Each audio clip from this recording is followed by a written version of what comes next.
Welcome to Adventures in Accessibility, a podcast that explores the far reaches of disability, access, and inclusion, with your host, Emily Heumann. Welcome, everyone, and thank you for joining us. Today's very distinguished guest is none other than Judy Heumann. Judy, who contracted polio in 1949 and uses a wheelchair, is a lifelong advocate for the rights of disabled people. She's played a major role in the development and implementation of legislation, including the Individuals with Disabilities in Education Act, Section 504 of the Rehab Act, the Americans with Disabilities Act, and the Convention on the Rights of Persons with Disabilities. Judy is an internationally recognized leader in the disability rights community. She served in the Clinton and Obama administrations and was a senior fellow at the Ford Foundation. Her recently released memoir called Being Human, an unrepentant memoir of a disability rights activist, was audio recorded by Ali Stroker, who is the first wheelchair actor to perform on Broadway. Judy is also featured in the Oscar-nominated documentary film Crip Camp, A Disability Revolution. These days, among other things, Judy is the producer of The Human Perspective, a podcast and YouTube channel that aims to share the beauty of the disability community. All right. Well, hi, Judy. Thank you so much for being our guest today. We are just honored and delighted to have you. Emily, it's great to be here. Thank you for asking me. Well, it seems impossible, but some of our listeners might not be familiar with you and all of your work. So I'd love to hear from you in your words. Tell us about yourself.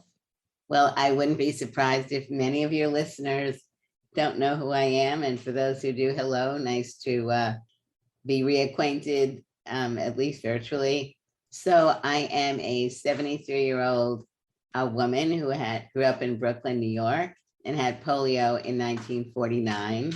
And maybe to the amazement of younger people on this podcast, I was born just as television was beginning to come into people's homes. And I always mention television because it's a way that we really began to learn more about what was going on around the country, around the world, even though we had newspapers and magazines and radio. I'm the first of 3 children. My mom was pregnant when I had polio. And so, I think people who've had their disability when they were younger would relate to the fact that having a child born with a disability or acquiring a disability when they're younger and have other siblings in the family is a lot going on in the family. Mm-hmm. And so that's what was going on for me. I'm Jewish. My parents are survivors from the Holocaust, lost their parents and grandmother on each side and other relatives. And my dad was in the Marines during the Second World War. So there was a lot that the family was literally recovering from. And then here I was, their oldest child who had polio and was in the hospital in and out probably for a couple of years. And I was in an iron lung for 3 months. But my parents very much, in spite of the fact that a doctor recommended that I be put in an institution when I was 2, which I didn't learn about till I was 36, my parents really had made the decision that this was just another issue that they were going to deal with. And, they had no interest in giving me up.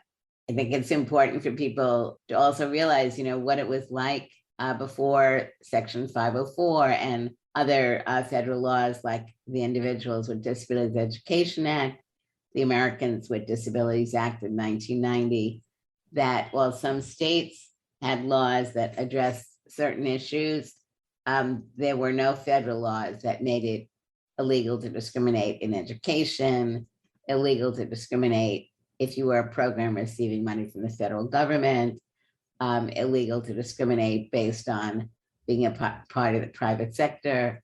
There weren't standards for construction. At that point, there was no such thing as captioning. Technology when I was younger was an electric typewriter, although the computer was just coming in. And so I think you can really see that there have been dramatic changes that have gone on since after the Second World War to today, and that those changes really have been becoming more and more dynamic. Yeah, well, and Judy, you're really considered the mother of the disability rights movement, and you're certainly one of the most prolific activists in the history of America. So I was wondering, were you born to be a fighter, or did you develop that quality out of necessity? And I know in your book, Being Human, you talk a lot about your mother, and your mother fought so hard for you. So I wonder if you could talk more about where you got that spirit to be an activist.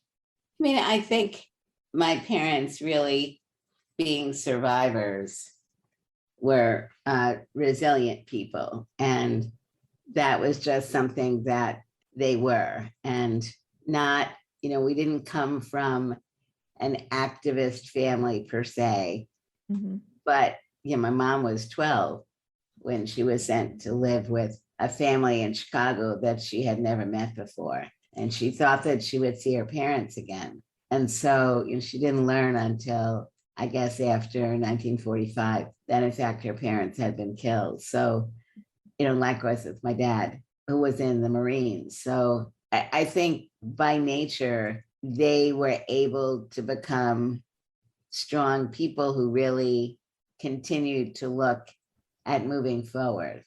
And I think it was that resolve, really, that was great that they had, because when I was 5 and my mother took me to school, the principal denied me admission because the school had steps, although my mother would have carried me up and down the steps. And she then had to spend a good amount of time trying to get me into a program, even though it was a segregated program for disabled kids.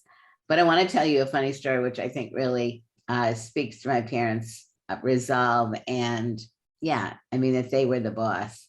So I went to a rehabilitation program in Manhattan called the Rusk Rehabilitation Center.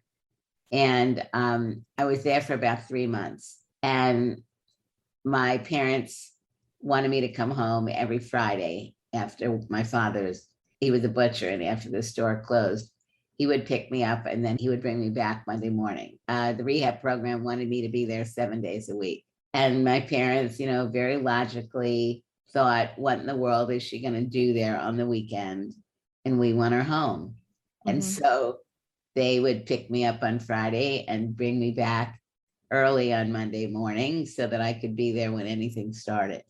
I think those kinds of stories are really important. And for our listeners, both disabled individuals and others, I think really looking at who have been the influencers in your life. If you're younger and if you had your disability when you were younger, is it something that you just had yourself, which certainly does also happen? Or did your parents or grandparents or some close friends really instill in you the belief that you had a right to dream your dreams and move forward, trying to accomplish things? For me, I think it was definitely looking at incident after incident where my parents would continue to be persistent. And I don't know how funny they are, but lots of stories. And look, I was the first kid in my special ed classes to go to a high school, because before me, after me, kids were going to high school. Not all of them, but more of the kids with disabilities were. Otherwise, they were staying in these special ed classes till they were 21 and then going to sheltered workshops. And my mother and other younger parents, I think, really were saying, no, our kids have a right to get an education. And we're fighting to not only get us into school, but get us into integrated programs with better teaching, with an expectation of work. My mother always said to me, and this is interesting because I'm 73. So in the 50s and 60s, it was still more typical for women, young women, not to go to college and to get married and have a family.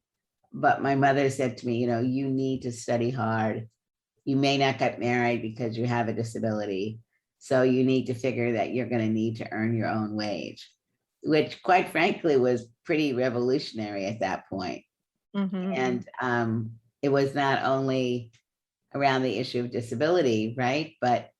And she knew the challenges of that. And she also knew the challenges around being a woman, and kinds of discrimination that women were still facing, let alone disabled women.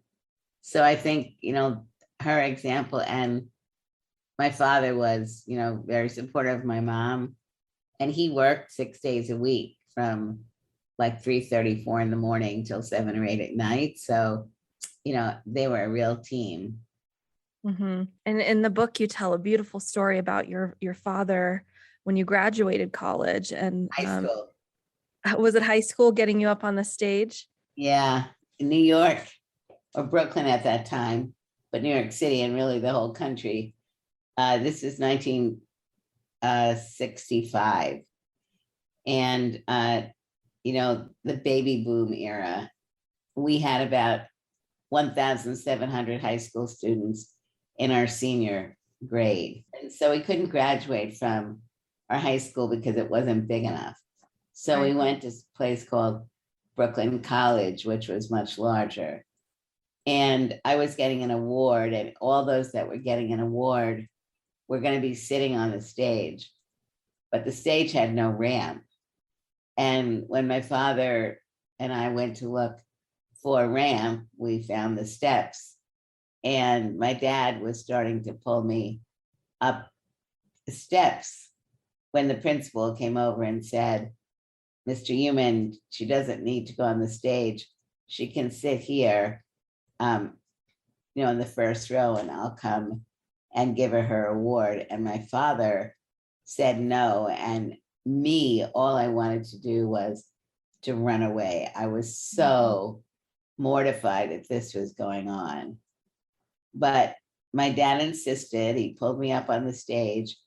The principal had me sit in the very back row of the stage. And I did not have a motorized wheelchair at that point. They really were not very common. They were just beginning to come in. And so when my name got called, I couldn't push myself fast enough to get to the front. So it was kind of an award that was given that most people couldn't see because I couldn't get to the front. But the bigger issue there was my father being insistent. I was saying, I want to go home. My father was saying no. And I think, those incidences really also, while they were terribly painful while they were happening, I think also really helped me learn many things that my father and my mother, believed that I should have the same opportunities as others. And that running away was not the way to deal with it. My next question is really about, so many of us in the disability space, activists, educators, people with disabilities, just really deeply admire you. But I'm curious, who do you most admire, and who have been some of the greatest influences in your life? It's a very interesting question. I think clearly, my mom, Mrs. Roosevelt, I think in a very real way, including the president, Marka Bristow, who was a dear friend, Justin Dart, Ed Roberts, my friend Kala Kunkala from Finland. I think I have a lot of role models that I didn't have when I was younger, because I didn't know any of these people. And so really, as I was making friends with other disabled people, both in school and then in camps, we became each other's mentors. And I think as I began to do more national and international work, I also was meeting other people who not only had a similar vision and similar experiences, but I think we also have gained strength from each other. Eunice Fiorito, Pat Wright. I mean, there are many, Mary Lou Breslin. there are many, many people out there who I deeply, respect. Johnny Lacey, Deirdre Davis, Carmen Jones. Yeah, I mean, Claudia Gordon, people that I look up to because they are very strong.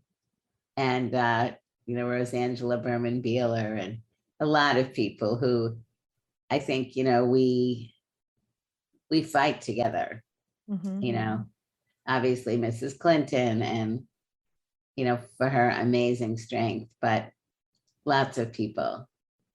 I love that. What can you tell us about the upcoming biopic that's being made about you, which incidentally is starring Ali Stroker playing you, right? Who played you once before in a delightful episode of Drunk History, and also has narrated your books. I just would love to know, how does it feel to have lived a life that's so extraordinary that it's being shared in such a way? I think my life isn't extraordinary. I think what my life is one that's in many ways, ordinary, and what I think becomes something of note, not just for me, but the stories that we're discussing and how people really can come together and really fight for change. So I didn't expect any of this to happen. It'll, I'm sure, be 2 to 3 years before the film comes out, but the book itself was a great experience, working with Kristen Joyner on writing this memoir. In and of itself was a real experience. Many people had told me over the years that I should write a book, write a story about my life, because many of us have very interesting aspects of our life. And I was very fortunate to be able to get people who were interested in helping me get an agent and find someone who I could work well with to write this book. And then what people are drawn into this story about is for disabled people to learn more about our history. And for non-disabled people, I think it's also to learn about the history that's out there that they didn't know about.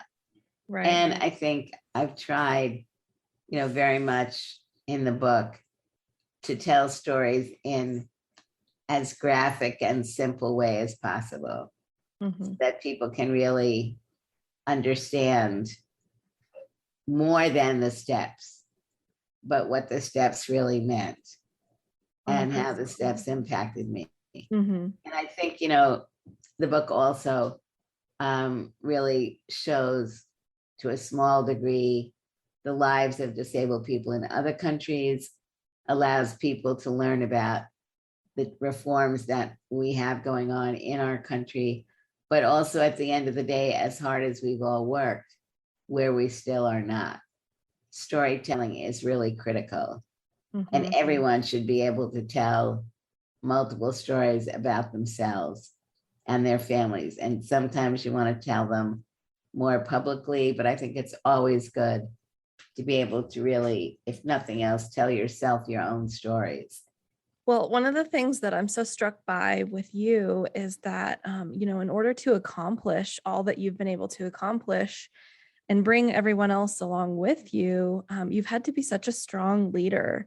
And so I'd love to know what your thoughts on leadership are, and how you've managed to inspire people around you to not only take courageous action, but also to trust the process and trust you, and especially when things look grim. I see it as I am never doing things by myself. So I'm always working with other people. And I'm always working with other people who I feel have leadership qualities. They're respectful of others. They listen to others. We have similar visions of where we want to go, but we also can not always agree with each other and figure out how to move in a direction.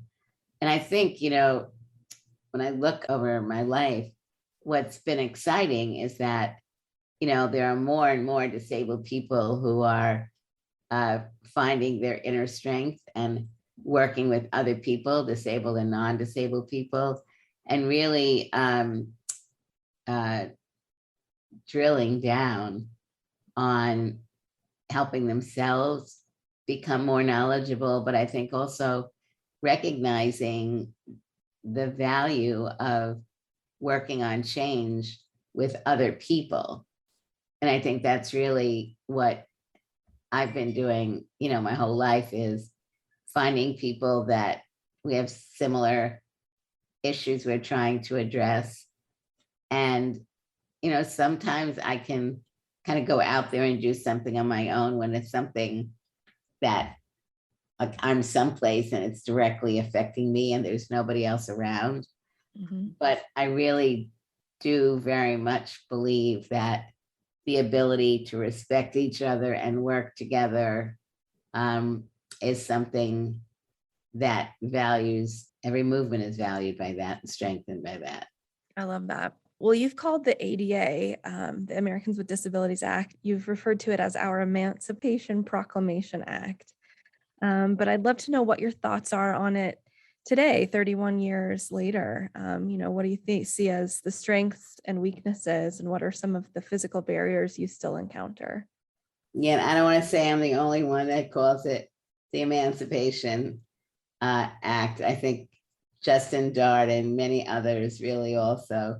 Mm-hmm. So, well, first of all, I think it's very important that people who only have heard of the term Americans with Disabilities Act need to really understand what the law is. Mm-hmm. And I think many, many people really don't. They may never have heard of it, they may have heard of it, but they may know nothing about what it actually means. And I'm sure as an ADA center, you hear this every day, Mm-hmm. that, people are calling or you're meeting with people. And just like with Crip Camp, people don't know the story. So Right. for me, it's very important that we look at a way of working to ensure that disabled people and non-disabled people understand what the ADA is and what the ADA isn't, Mm-hmm. and understand how they can address discrimination if they believe they've been discriminated against. And I believe learning about the ADA more in depth really helps empower people, because then if you're experiencing something which you believe is a violation of the law, that doesn't mean that you directly go to file a complaint or directly go to court, but it does mean that if you know about what your rights are, for me, it makes me much more capable, like in a store, to say, what you're doing here is a violation of the law. Mm-hmm. And to be able to say, this needs to be X number of inches and it's not. Then to feel like I can't get down the aisle and there's nothing I can do about it, because there are things to do about it. When I think about the ADA, one of its strengths is that it is a law that cuts across all people with disabilities.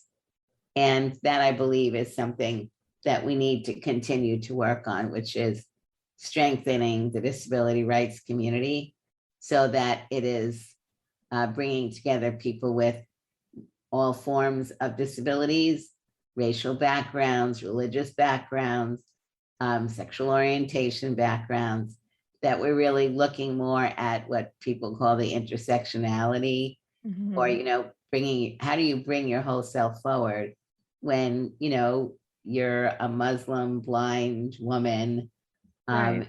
and all those aspects of your life are important, but different communities don't accept you, or me as a Jewish disabled woman, or whoever it may be. Mm-hmm. So we need to have a strength ourselves also to be able to work with the other communities that affect our lives on a day-to-day basis and help them to also see that their discrimination against me not only is affecting me, but it's affecting people in these other groups.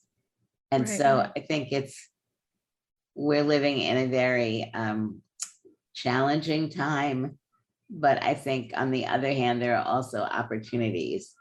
And I hope that, we can continue to avail ourselves of those opportunities, working really hard to do so. I mean, for me, things like personal assistance services, home and community-based services is very important. It's also very important that the employment rate for disabled individuals not only improve, but we need to ensure that disabled people are getting the training that we need to use the technology existing and emerging. We need to make sure that as technology is emerging, that it is accessible, that it is being applied appropriately.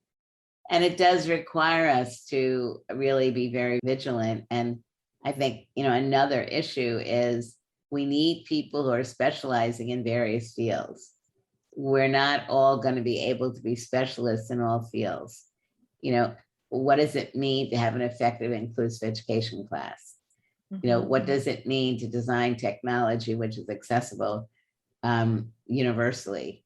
What do we need to do to ensure that standards that exist are in fact being applied when doing website design or whatever is going to be coming up in the future? What do we need to do to ensure that in the field of media, that we have people who are able to reflect as journalists, as broadcasters, as disabled individuals in those fields, to be able to authentically bring our stories on a regular basis to the public, so that it's not like a once in a while story where you learn something about disability appropriately. It needs to be something which people are learning about every day as a natural part of what's happening. Yeah. And I think, that really speaks to kind of my next question, which is, thinking about attitudes toward people as one of the biggest barriers that people with disabilities still face these days. And, I think that media representation is one of the biggest things that we can do to help tackle that barrier. But I wonder what other thoughts you might have on that, just the attitudes as a barrier for people with disabilities.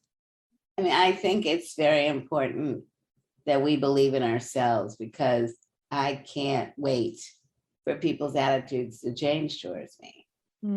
And so if I'm waiting to give someone a litmus test about whether or not they've decided they like me as Judy, or they think, okay, you use a wheelchair, I'll talk to you, whatever it may be. It's why I believe we need strong laws that give us opportunities to be in the community with other people on a regular basis. So then people can begin to judge us by who we are and not by some myth or stereotype of who they think we are.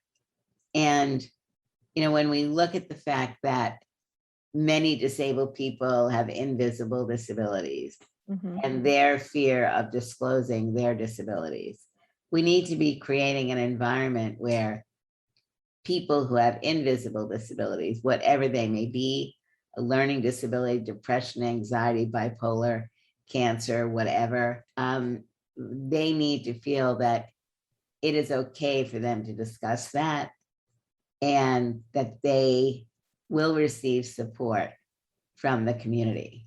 So I had polio. I've used a wheelchair my whole life.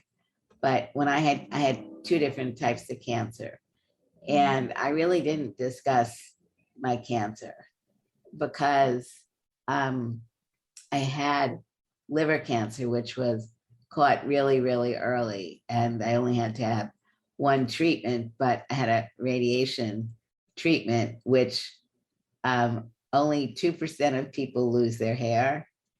And so, my doctor was like, don't worry about it. And then like a month or so after I had my one and only treatment, I started losing my hair. And I was afraid to talk to people except my closest friends and family, because I was in my 60s and I was worried that it would affect me getting a job. Because, so I spoke to some of my friends who had disabilities, who had cancer, and the ones who were working in like disability rights groups or others, they didn't feel a problem of disclosing. But when I was talking to some other people, yeah, I just didn't feel assured.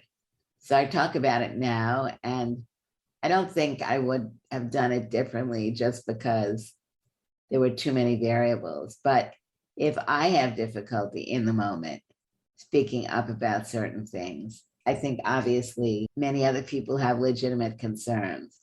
But I think our ultimate objective is really to surround people and to allow them to know that it is not only in their best interest, but it really is in the best interest of whatever community you're in to be able to bring your whole self to the table. That's powerful. Judy, what would you say to listeners who maybe are feeling defeated right now, either because of a personal struggle or because of current events or something else? How do you deal with that feeling? It can be very difficult because, so I think it's really trying to be resolved, meditating, speaking to friends, Mm-hmm. believing that this too will pass, but it's not just going to pass like a cloud. I Right. mean, it is only going to happen as we become more engaged. And, I think we have some very heavy divisions in the country now that we've got to figure out a way of speaking with people, even people who we don't agree with. I think COVID right now is such a tragedy.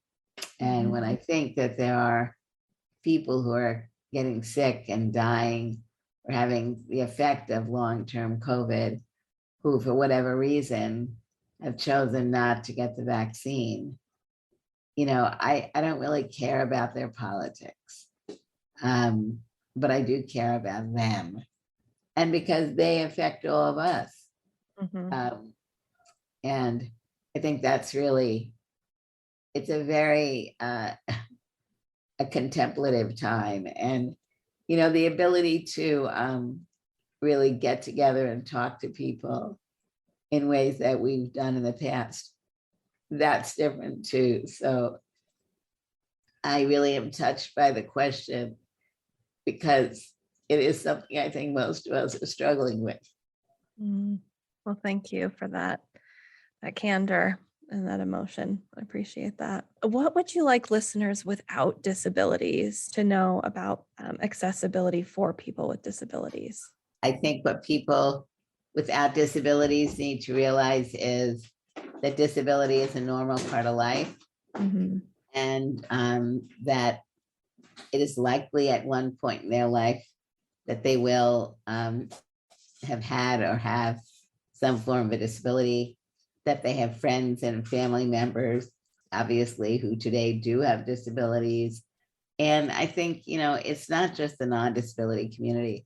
I think it is the disability community itself that really needs to look at the biases that we have towards others and to really work together on addressing those biases. And, I did this show with, I did the Trevor Noah show, which, you can go online and look at. It was March 4th, 2020. And I had so much fun doing that program with him. I was like so happy when I got asked to do that program. I couldn't even believe it because I love Trevor Noah. I think he's so smart. So when I got on the show, there were a couple of things that happened. One is there was a step onto the platform, which I had known about because I watched the show. So I had spoken to the people from the show and said, you're going to have to deal with this. So they built a ramp.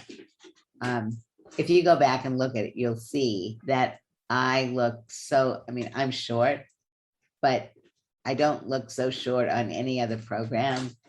He's very tall, but the issue I think was that they didn't raise the floor enough and they didn't lower his chair. So you'll see this like significant contrast, of a tall person, a shorter person. But during that discussion, he used the word able-bodied, and I don't use the word able-bodied. And I said to him, I don't use the word able-bodied. I use the word non-disabled because, the likelihood is you have or you will have some form of a disability. And he said to me, "Are you threatening me?" And I really have continually been struck by that word because I think he used a truly authentic word. It wasn't rehearsed. It all was spontaneous. I think people feel threatened by disability. Wow. People feel threatened by the unknown. I think we all do, right? And so we had a little discussion about that. He said, "Are you threatening me?" I said, "I guess so." But of course, it's not meant as a threat. So it's meant, from my perspective, that if you don't have a disability now, or even if you do, that one never knows what's happening the next day. Right. And the ability to be part of a community that really is trying to allow people to understand what a barrier is, what are ways that we can really be addressing those barriers, whether it's ensuring that all new housing which is being built privately or publicly is really accessible, where things can be raised and lowered, where captioning technology, whatever it may be, is something that's just built in. And most importantly, that we are respectful of people's differences and learn from that. And, you can be getting older and losing your vision, losing your hearing, having memory issues, getting diabetes, getting cancer, getting whatever, needing, to use a wheelchair or a walker. And those things in many ways still separate people. If we saw a disability as a normal part of life, it wouldn't be something where people were like, "Oh, isn't it a shame?" It's a shame because things are not in place like we need them. And so that's the shame. If you need assistance and you can't pay for it, you can't find people who can do the work effectively and are respected for the work they're doing, where you lose your job because you have a disability, all those things are fixable if we believe that we all have an equal right to participate.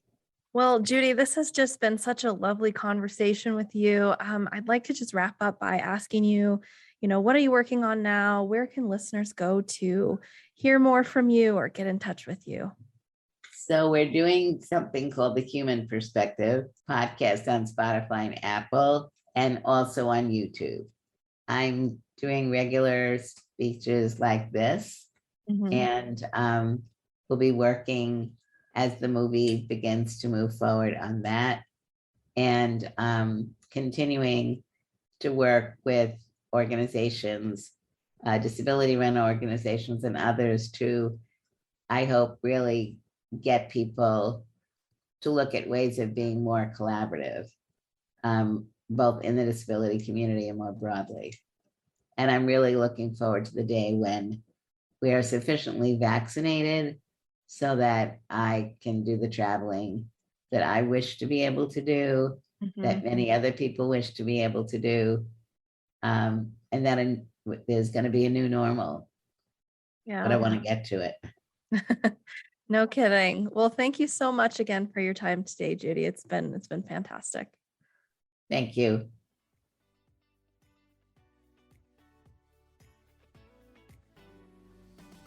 Thank you for listening to this week's episode of Adventures in Accessibility. Tune in next time for another dive into the unknown. Adventures in Accessibility is hosted and produced by Emily Schumann, and our sound engineer is Jessica Lucania. This podcast is a project of the Rocky Mountain ADA Center and is funded under a grant from the National Institute on Disability, Independent Living, and Rehabilitation Research. Grant number 90DP0094-01-00. This production is intended solely for entertainment and informal guidance and should not be considered legal advice. The opinions expressed by guests are not necessarily held or endorsed by the Rocky Mountain ADA Center.